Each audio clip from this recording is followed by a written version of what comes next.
Vejalpur times ન્યૂઝમાં આપ સૌનું હાર્દિક સ્વાગત છે।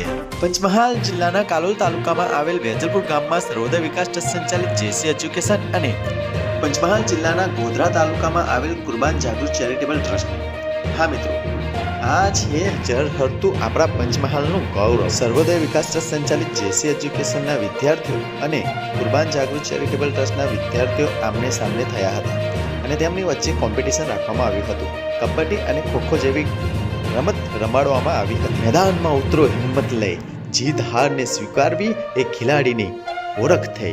આવી જ કઈ પરિસ્થિતિ ત્યાં સર્જી હતી। રમત આપણને શીખવે શિસ્ત અને સાહસ, મેદાનમાંથી બને જીવનનો વિકાસ। હિન્દુ અને મુસલમાન આ બંને દેશની બે આંખો છે અને આ બંને કોમ સદીઓથી ખભાથી ખભો અને કદમથી કદમ મિલાવીને ચાલી આવી છે।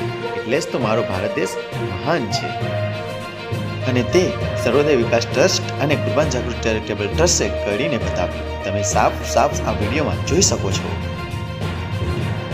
તમામ વિદ્યાર્થીઓનો ઉત્સાહ વધારવા માટે તેમને સર્ટિફિકેટ, એવોર્ડ અને મેડલથી સન્માનિત કરવામાં આવ્યા હતા અને સાથે નાસ્તાનું પણ આયોજન કરવામાં આવ્યું હતું।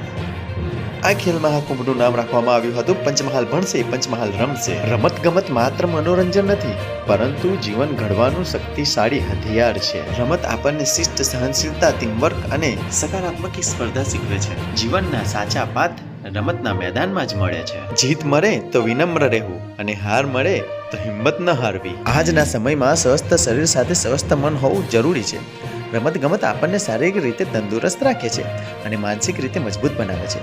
મેદાનમાં દોડતા પગલાં જીવનમાં આગળ વધવાની પ્રેરણા આપે છે। તો ચાલો આપણે સૌ રમત દ્વારા સ્વસ્થ, શિસ્ત અને સંસ્કારનો સંદેશ ફેલાવીએ।